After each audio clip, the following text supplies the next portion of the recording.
Mr. President, Monsieur le Président, Mesdames et Messieurs, je n'avais pas l'intention de venir ici cette année. Mon pays est en guerre, se bat pour sa vie. Mais après avoir entendu les mensonges proférés à l'encontre de mon pays par nombre d'intervenants, ici même, j'ai décidé de venir après tout pour remettre les choses à leur place.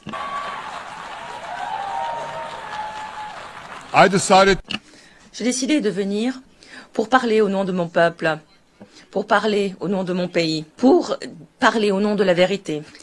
Et voilà la vérité. Israël veut la paix. Israël appelle la paix. Israël a déjà fait la paix et refera la paix. Et pourtant, nous sommes confrontés à des ennemis sauvages qui ne souhaitent que nous détruire. Nous devons nous défendre contre ces assassins sauvages. Nos ennemis cherchent non seulement à nous détruire, mais aussi à détruire notre civilisation commune, à nous renvoyer à l'âge sombre de la tyrannie de la terreur.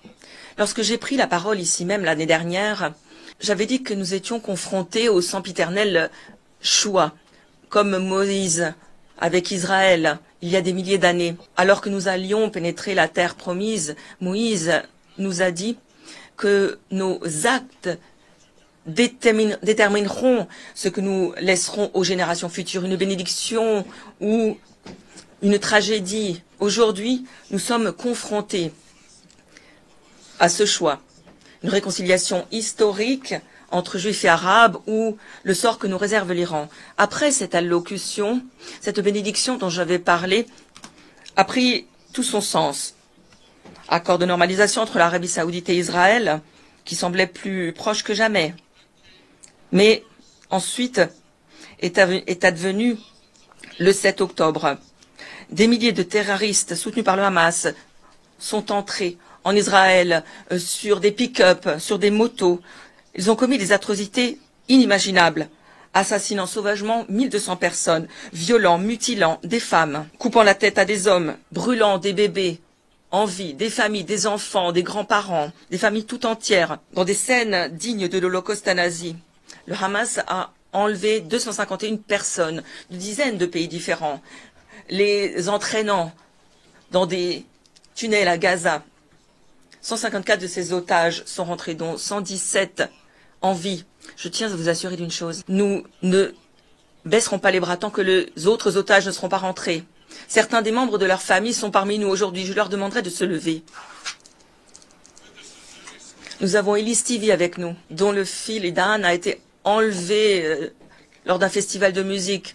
Un festival de musique. Voilà le crime qu'il a commis. Ces monstres, ces assassins l'ont emmené. Kobe Burnham, dont le fils Jonathan a été assassiné, son cadavre a été amené à Gaza. Un cadavre a été pris en otage. Salim Al-Atrash, dont le frère Mohamed, un soldat israélo-arabe courageux, a été assassiné. Son corps aussi a été emmené à Gaza, tout comme le corps de la fille d'Imas Rabin, qui a été assassinée brutalement dans le cadre du même festival de musique. Nous avons Sharon Sharabi, dont le frère Yossi a été assassiné, et dont le frère Eli est encore détenu en otage à Gaza. Nous avons aussi avec nous Izar Liftish, d'un kibbutz qui a été réduit à néant par ces terroristes. Heureusement, nous avons obtenu la libération de sa mère, mais son père a été perdu de vue. Il se trouve encore sous terre, quelque part, entre les mains du Hamas. Je puis vous assurer que nous vous ramènerons vos proches. Nous ne baisserons pas les bras tant que nous n'aurons pas accompli cette mission sainte. Mesdames et messieurs, la malédiction du 7 octobre a débuté lorsque le Hamas a envahi Israël en provenance de Gaza. Mais elle ne s'est pas arrêtée là. Israël a été contraint de se défendre sur davantage de fronts organisés par l'Iran. Le 8 octobre, nous avons été attaqués par le Hezbollah depuis Liban. Depuis lors, plus de 8000 roquettes ont été tirées vers nos villes, nos villages, nos civils, nos enfants.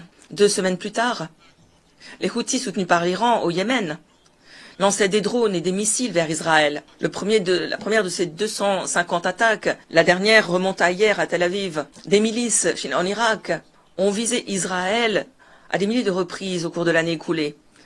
Poussés par l'Iran, les terroristes palestiniens en Judée et Samarie ont perpétré des dizaines d'attaques et partout en Israël. Et en avril dernier, pour la première fois, l'Iran a attaqué directement Israël depuis son territoire, tirant 300 drones, missiles de croisière et missiles balistiques. J'ai un message pour ces tyrans de Téhéran. Si vous nous frappez, nous vous frapperons. En Iran, il n'y a aucun endroit que nous ne pourrons pas atteindre grâce à nos armes de longue portée. Et il en va de même du reste du Moyen-Orient. Loin d'être des agneaux menés à l'abattage, nos soldats se sont battus avec courage au sacrifice de leur vie. Et j'ai là un autre message à porter ici en cette assemblée et au reste du monde. Nous sommes en train de gagner, mesdames et messieurs. Alors qu'Israël se défend contre l'Iran sur cette guerre, sur bien des fronts, la ligne qui sépare les bénédictions des malédictions ne pourrait être plus claire. Voilà une carte. Je l'ai présentée l'année dernière ici. C'est une carte qui représente la bénédiction. Israël et ses partenaires arabes, ce pont entre l'Asie et l'Europe, entre l'océan Indien et la mer Méditerranée. Par ce pont, nous allons faire passer des voies de chemin de fer, des gazoducs énergétiques, des câbles à fibre optique pour apporter une vie meilleure à 2 milliards de personnes. Alors prenez cette autre carte, prenez cette deuxième carte. Elle représente la malédiction, l'arc de la terreur, créé par l'Iran, imposé depuis l'océan Indien jusqu'à la mer Méditerranée. Cet arc malveillant de l'Iran a coupé les voies de trafic maritime, détruit des nations de l'intérieur, inflige le désespoir à des millions de personnes. Donc d'un côté, une bénédiction, un avenir radieux d'espoir, et de l'autre, un avenir sombre de désespoir. Et si vous pensez que cette carte de la malédiction ne concerne qu'Israël, alors réfléchissez-y à 2 fois. Parce que l'agression de l'Iran, si l'on n'y remédie pas, menacera chaque pays du Moyen-Orient et un grand nombre de pays ailleurs dans le monde. Parce que l'Iran veut imposer son radicalisme bien au-delà du Moyen-Orient. C'est la raison pour laquelle ils financent des terroristes sur les 5 continents. C'est la raison pour laquelle ils bâtissent des missiles balistiques, des ogives nucléaires pour menacer le monde tout entier. Depuis bien trop longtemps, le monde ferme les yeux face aux actes de l'Iran, à sa répression intérieure, face à ses agressions externes. Cette situation doit cesser, cet apaisement doit prendre fin maintenant. Nations du monde, vous devriez tous soutenir le peuple courageux d'Iran qui veut se libérer de ce régime du mal. Les gouvernements responsables devraient non seulement soutenir Israël dans sa lutte contre l'agression de l'Iran, mais devraient rejoindre les rangs d'Israël, rejoindre Israël pour mettre un terme au programme nucléaire iranien. Ici même, au Conseil de sécurité, nous allons, dans quelques mois, débattre. Je demande au Conseil de sécurité de renforcer les sanctions contre l'Iran, parce que nous devons mettre tout en œuvre, tout ce qui est en notre pouvoir doit être fait pour que l'Iran n'obtienne jamais d'armes nucléaires. Depuis des décennies, je mets le monde en garde face au programme nucléaire de l'Iran. Or, nos actions ont permis de retarder ce programme d'une décennie, mais il n'a pas pris fin, nous n'avons fait que le retarder. Il est toujours là. L'Iran essaye aujourd'hui d'utiliser comme arme ce programme nucléaire pour la paix et la sécurité de vos pays. Pour la paix et la sécurité du monde entier, nous ne devons pas le permettre. Et je puis vous assurer qu'Israël mettra tout en œuvre pour que ce ne soit jamais le cas. Mesdames et messieurs, la question qui se pose à nous est donc très simple. De ces 2 cartes que je vous ai montrées, laquelle façonnera notre avenir ? La bénédiction de la paix et de la prospérité pour Israël, nos partenaires arabes et le reste du monde, ou la malédiction dans laquelle l'Iran, ses agents veulent nous plonger dans le chaos partout. Israël a déjà fait son choix. Nous avons décidé d'opter pour la bénédiction. Nous sommes en train de bâtir un partenariat pour la paix avec nos voisins arabes, tout en luttant contre les forces de la terreur qui menacent cette paix.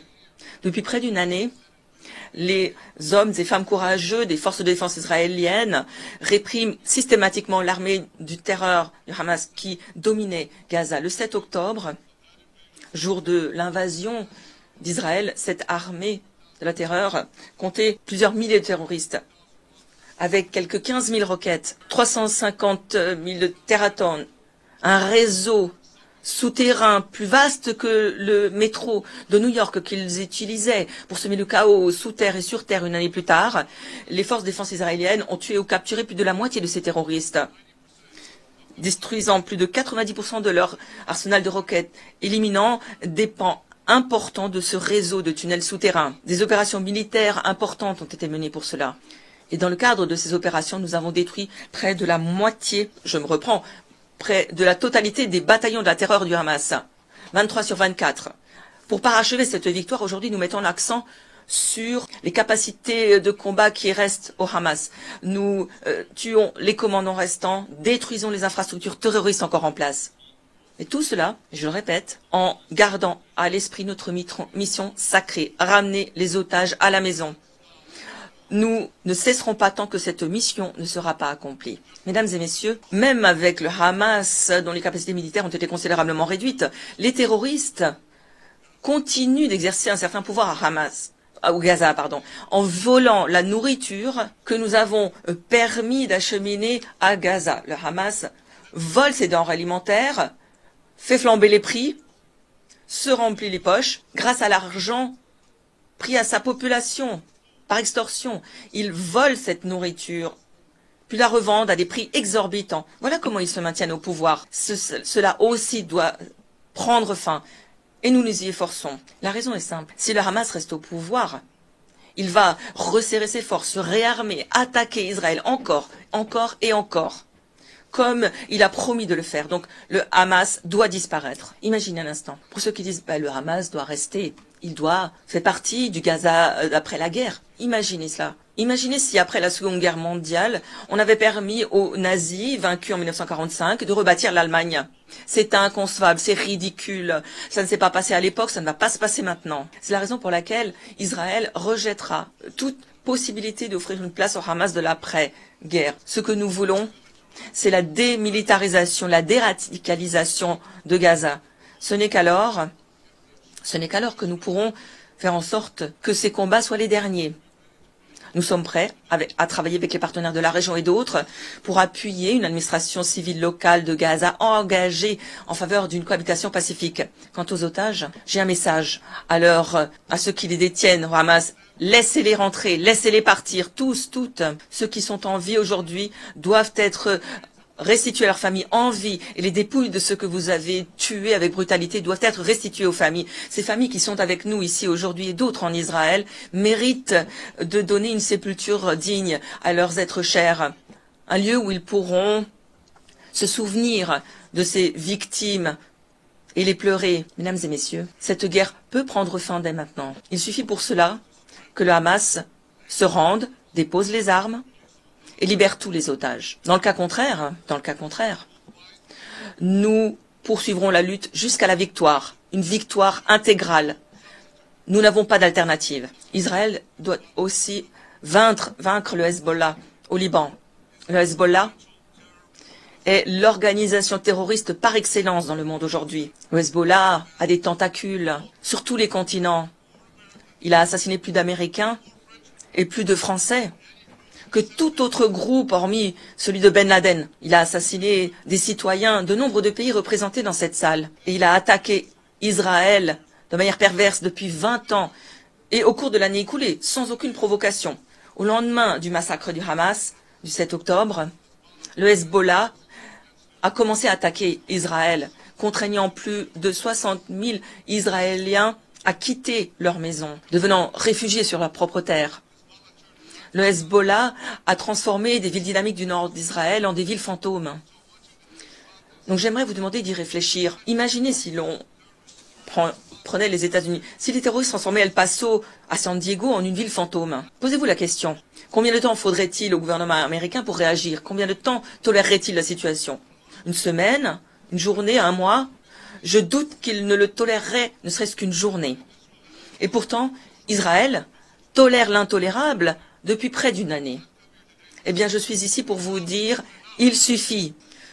Nous ne cesserons pas d'agir tant que nos citoyens ne seront pas rentrés en sécurité dans leur maison. Nous n'accepterons pas qu'une armée terroriste à notre frontière puisse mener un autre massacre du type du 7 octobre. Pendant 18 ans, le Hezbollah a refusé de manière éhontée d'appliquer la résolution 1701 du Conseil de sécurité qui exigeait qu'elle déplace ses forces et les reculs de nos frontières. Au lieu de cela, le Hezbollah s'est rapproché de notre frontière à creuser des tunnels pour infiltrer nos communautés, à tirer à l'aveugle des milliers de roquettes vers nos villes et nos villages.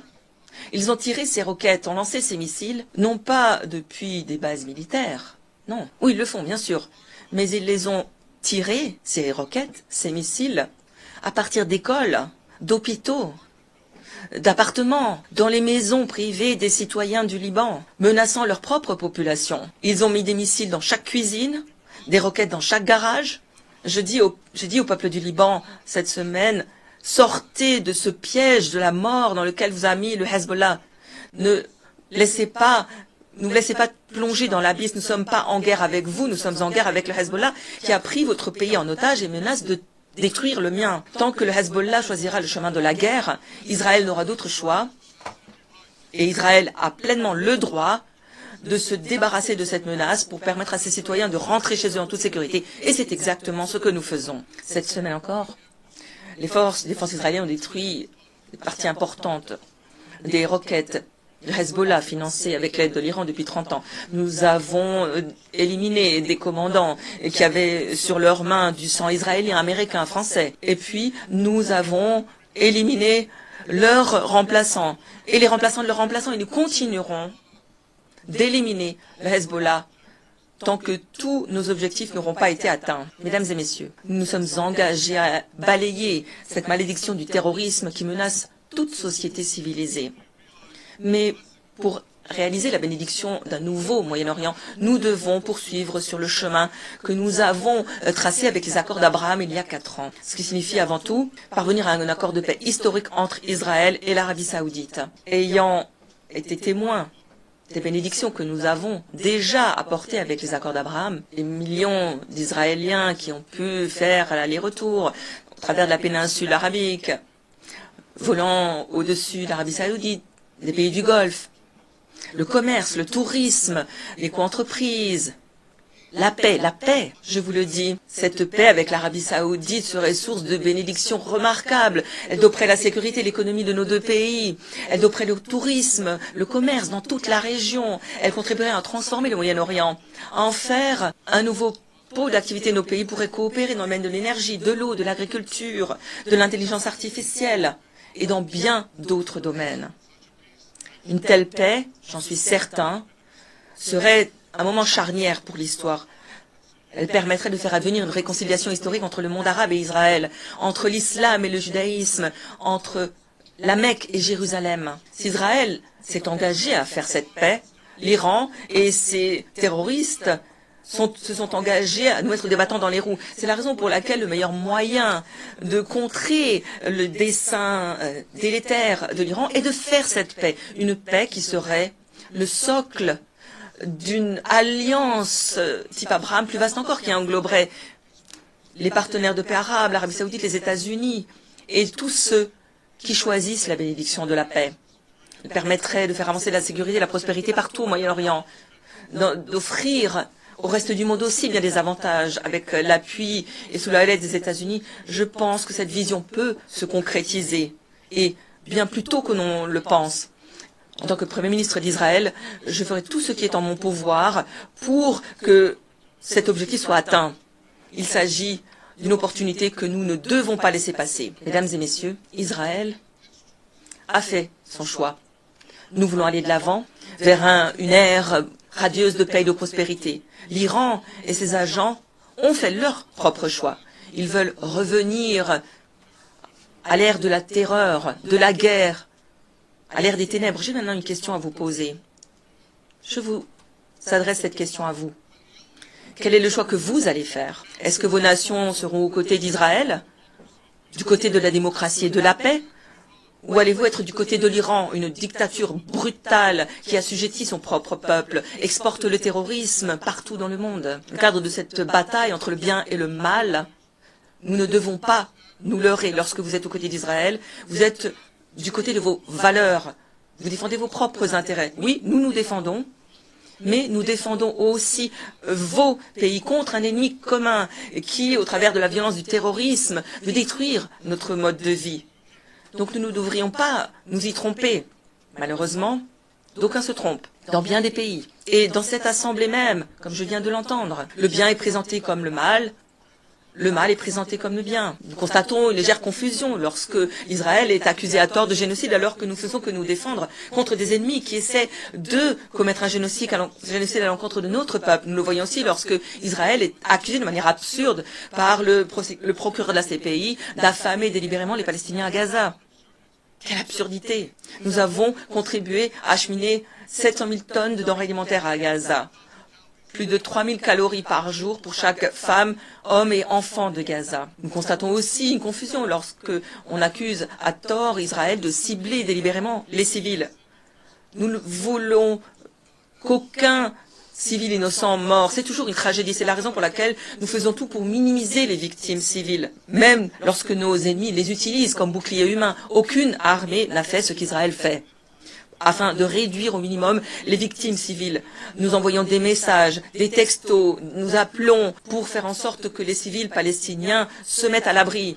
Nous mettons tout en œuvre pour atteindre cet objectif. Nous constatons une autre confusion importante lorsque les autoproclamés progressistes manifestent contre la démocratie israélienne. Est-ce qu'ils ne se rendent pas compte qu'ils appuient ici les terroristes de Téhéran, de Gaza, ceux qui assassinent des femmes, des manifestants, des femmes parce qu'elles ne se couvrent pas les cheveux? Selon les services de renseignement américains, l'Iran alimente, finance bien des manifestants, peut-être certains d'ailleurs, qui se trouvent en dehors même de ce bâtiment alors que je vous parle. Mesdames et messieurs, le roi Salomon, qui a régné sur notre capitale, Israël, il y a 3000 ans, avait dit une chose, vous l'aurez déjà entendu, il avait dit « Rien de nouveau sous le soleil ». Eh bien, à l'ère des voyages dans l'espace, de la physique quantique, de l'intelligence artificielle, d'aucuns feraient valoir que l'on pourrait s'interroger sur cette affirmation. Mais il est une chose qui est indéniable, rien de nouveau aux Nations Unies. Croyez-moi, la première fois que j'ai pris la parole à cette tribune en tant qu'ambassadeur d'Israël aux Nations Unies, c'était en 1994, il y a 40 ans exactement. Dans mon premier discours, ici je pense d'ailleurs que la tribune est la même, lors du premier discours que j'ai prononcé ici, je me suis dit contre la proposition d'écarter Israël de cet organe. 40 ans plus tard, je me retrouve à devoir défendre Israël contre ce même objectif ridicule. Qui mène la charge aujourd'hui? Non pas le Hamas, mais Abbas, le président de l'autorité palestinienne Mahmoud Abbas, l'homme qui affirme vouloir la paix avec Israël et qui pourtant refuse de condamner le massacre abominable du 7 octobre. Il continue de payer des centaines de millions aux terroristes qui ont tué. Plus vous encaissez. Et il continue sa guerre diplomatique contre le droit d'Israël à exister, contre le droit d'Israël de se défendre. Ce qui revient au même. C'est parce que si vous ne pouvez pas vous défendre, vous ne pouvez pas exister. En tout cas, pas chez nous. Peut-être pas non plus dans vos régions. À cette tribune, il y a 40 ans, je disais aux parrains de cette ridicule résolution qui visait à expulser Israël, je leur disais, laissez votre fanatisme à la porte de cette salle. Aujourd'hui, je dis au président Abbas et à chacun d'entre vous qui pourrait éhontément appuyer cette résolution, laissez votre fanatisme en dehors de cette salle. Pointer le seul État juif reste une tâche morale sur les Nations Unies. Cette organisation est devenue ainsi méprisable aux yeux des populations partout, mais pour les Palestiniens, cette maison de la ténèbre, ils savent que dans le cadre de ce déferlement d'antisémitisme, la grande majorité veut diaboliser l'État juif. Dans le cadre de cette société plongée dans l'antisémitisme, toute allégation ridicule est soutenue par une majorité de personnes. Cette dernière décennie, davantage de résolutions ont été adoptées contre Israël, ici même, à l'Assemblée générale des Nations unies, que contre le reste du monde. Plus de 2 fois plus de résolutions contre Israël depuis 2014. Cet organe a condamné Israël 174 fois, et les restes des pays du monde ont été condamnés à 73 reprises. Plus de 100 condamnations supplémentaires pour l'État juif. Quelle hypocrisie! Parlons de 2 poids 2 mesures, c'est une blague. Tous les discours que vous avez entendus aujourd'hui, toute cette hostilité à destination d'Israël cette année, ça ne concerne pas Gaza, ça concerne Israël. Ça a toujours été Israël le problème, l'existence même d'Israël. Et je vous le dis, tant que l'État juif ne sera pas traité comme les autres nations, tant que cette volée d'antisémitisme ne cessera pas, l'ONU sera considérée par les justes partout que ni plus ni moins que comme une farce. Étant donné l'antisémitisme qui règne à l'ONU, personne ne devrait être surpris de savoir que le procureur de la CPI, une des institutions des Nations Unies, envisage de délivrer un mandat d'arrêt à mon encontre et contre le ministre de la Défense d'Israël, dirigeant démocratiquement élu de l'État démocratique d'Israël. Le procureur de la CPI s'est hâté à se prononcer, refusant de traiter Israël comme d'autres démocraties sont traitées, en toute indépendance. Comment l'expliquer si ce n'est pas du fait de l'antisémitisme qui règne, mesdames et messieurs? Les réels criminels de guerre ne se trouvent pas en Israël, ils se trouvent en Iran, à Gaza, en Syrie, au Liban, au Yémen. Ceux d'entre vous qui est aux côtés de ces criminels de guerre, ceux d'entre vous qui êtes aux côtés du mal contre le bien, aux côtés de la malédiction contre la bénédiction, vous devriez avoir honte. Mais j'ai un message pour vous. Israël gagnera cette bataille. Elle l'emportera parce que nous n'avons pas d'autre choix. Après des générations en lesquelles nous avons été massacrés sans que personne ne lève le petit doigt pour nous défendre, nous avons à présent un État. Une armée courageuse, une armée d'un courage incomparable. Et nous nous défendons. Comme dans la Bible, le livre de Samuel le dit, l'éternité d'Israël ne faiblira pas. Dans le cadre de ce voyage que nous avons parcouru depuis l'Antiquité jusqu'au temps moderne, cette promesse a toujours été respectée. Elle restera vérité jusqu'à la fin des temps. Pour reprendre un grand poète, Israël ne disparaîtra pas tranquillement dans les ténèbres. Nous n'aurons jamais besoin de nous lever contre la disparition de la lumière parce que la torche d'Israël brillera toujours. Au peuple d'Israël et aux soldats d'Israël, je dis soyez forts, soyez courageux.